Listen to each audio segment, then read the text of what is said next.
интернет колдонуучулар учурда 1-май райондук сотунда Ата Мекен партиясынын лидери Өмүрбек Текебаев жана Дүйшөнкул Чотоновдун соттук процесси жүрүп жатат.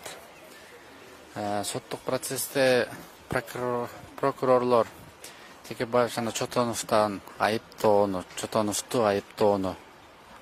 баш тартышты. Тактап айтканда, эки саясатчыга коюлган, буга чейинки коюлган айыптар далилденбегенин жана далил жетишсиздигин айтып,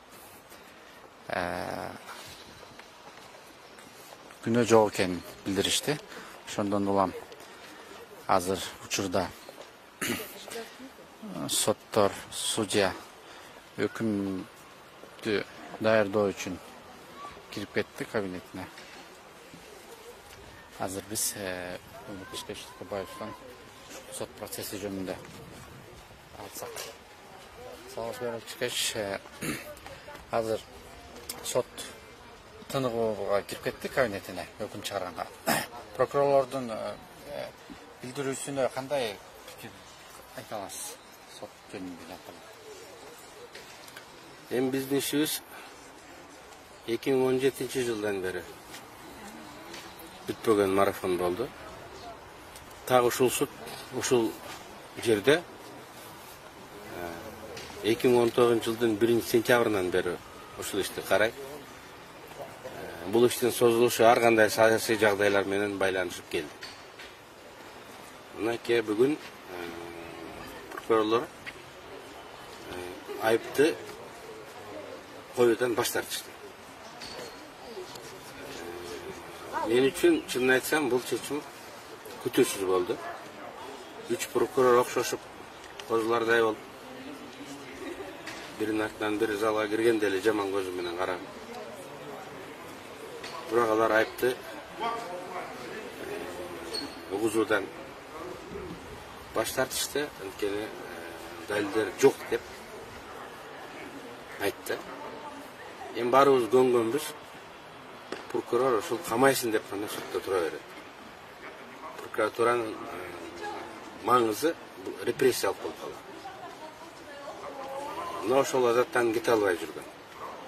Бүгүнкү прокурорлордун жасаган иши, менимче, балким ушул жаңы генералдык прокурор Зулушевдун прокуратуранын мүнөзүн өзгөртүүгө болгон аракети го деп билем. Зулушев прокуратуранын ичинен чыккан адам эмес. Ал мурун сот болуп иштеп жүргөн, депутат болуп жүргөн.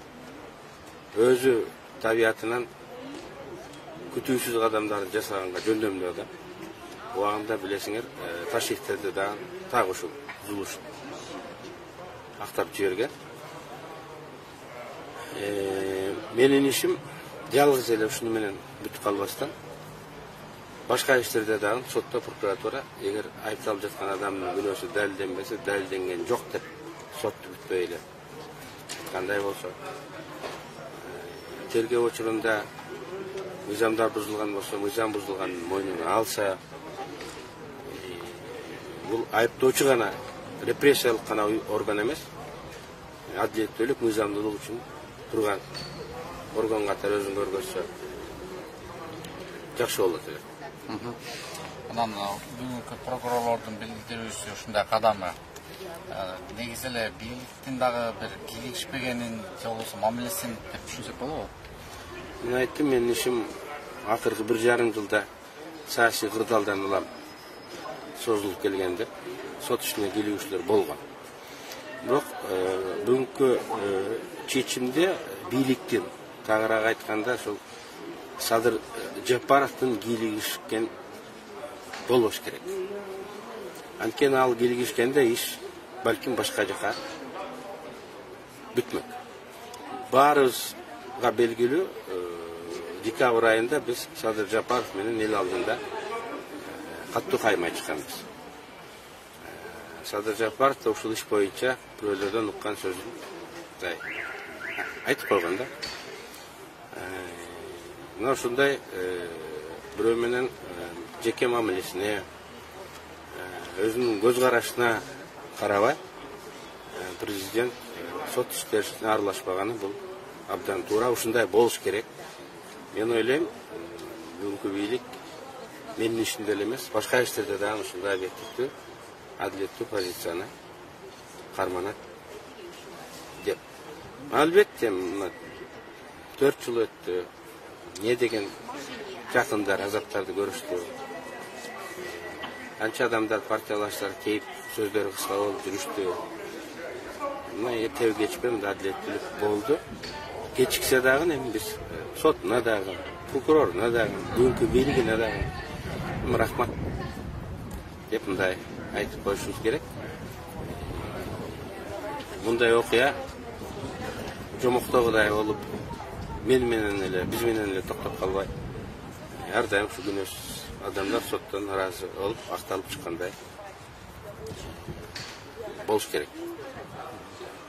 Анан досторго, партиялаштарга, адилетсиздик үчүн наразы болуп бизди колдогон биздин көптөгөн граждандарыбызга терең ыраазычылык билдирип, өзүмдүн атымдан, үй бүлөнүн атынан чоң рахмат айтам.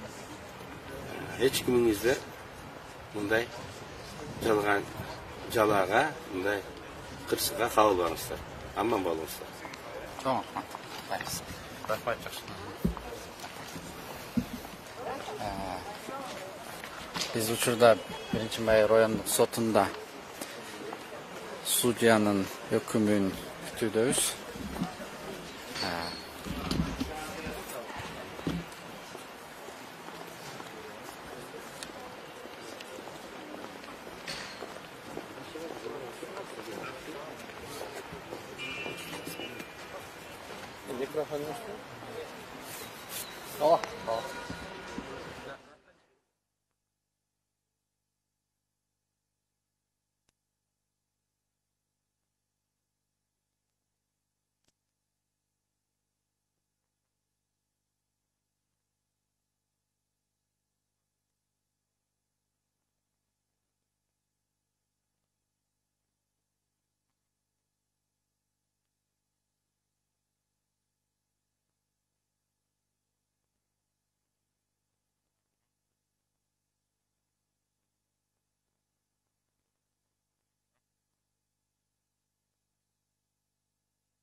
Satır,